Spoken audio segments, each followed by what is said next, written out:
ان کو بازیاب کرایا جائے، اور پھر یہ جو 11 افراد یہ اٹھائے گئے ہیں، اغوا کیے گئے ہیں، ان کو بھی نکالا جائے، اور بلا وجہ کے ان کے اوپر کوئی کیس نہیں بنتا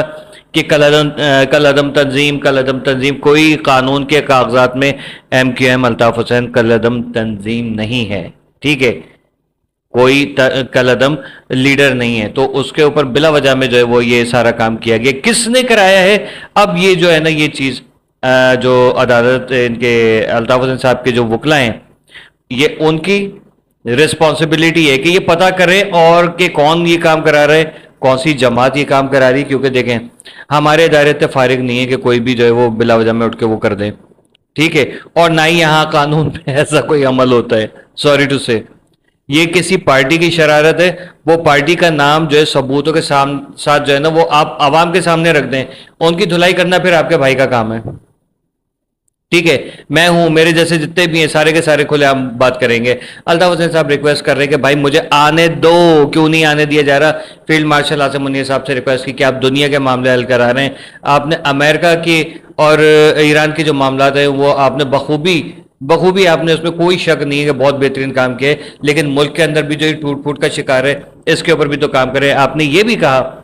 ساتھ ہی ساتھ الطاف حسین صاحب نے کہ سندھ کے اندر بھی وہی ساری چیزیں شروع ہو گئی جو بلوچستان میں اور کے پی کے میں شروع ہوئی اور پھر کشمیر میں، اب سندھ میں ایسا کیا ہو رہا ہے؟ یہ تو میرے لیے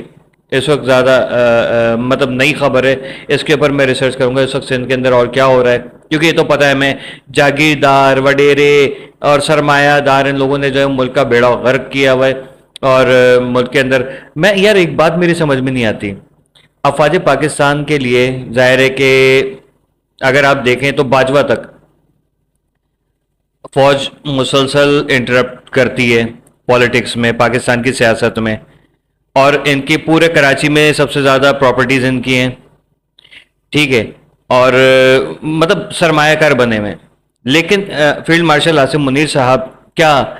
اس چیز کے اوپر کوئی ایکشن لیں گے کہ نہیں لیں گے؟ یہ ایک بہت بڑا سوال ہے، کیونکہ عاصم منیر صاحب نے اور احمد شریف چودھری صاحب نے D G I S P R فخر پاکستان، انہوں نے کہا کہ ہم پالیٹکس میں نہیں ہیں۔ اگر دیکھیں ایک بات بتاؤں، اگر یہ پالیٹکس میں نہیں ہے اور جمہوریت یہ کام کر رہی ہے تو بھائی میں چاہتا ہوں کہ آرمی جو ہے وہ فوری طور پہ انٹرپٹ کرے اور فوری طور پہ جو ہے وہ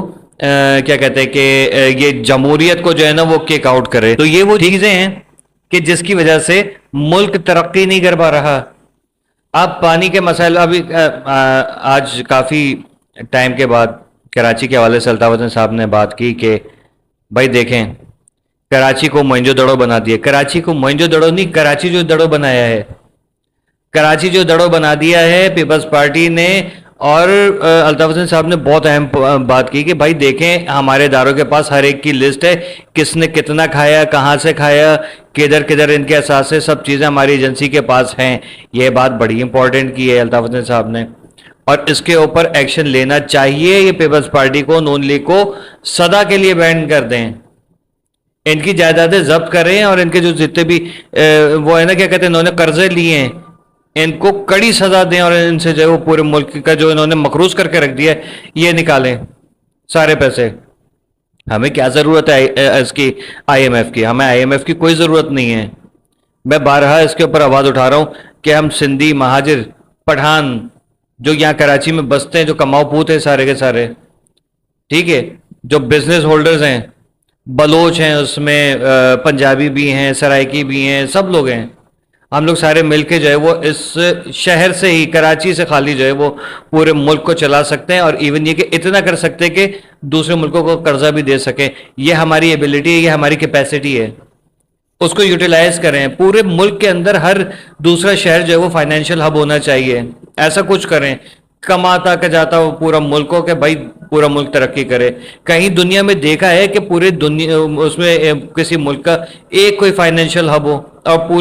پورا ملک اس کے نام کا کھا رہا ہو، لیکن اس کو جو ہے وہ یرغمال بنایا ہوا بھی ہو؟ یہ سب چیزیں صرف اور صرف پاکستان میں اویلیبل ہیں۔ خدا کا واسطہ فیلڈ مارشل عاصم منیر صاحب اس کے اوپر توجہ دیں، ہم لوگوں کو اس خسارے سے نکالیں اور ان شر پسند عناصر سے نجات دیں۔ اللہ حافظ۔ پاکستان زندہ باد، پاک فوج پائندہ باد۔ جی مہاجر، جی الطاف۔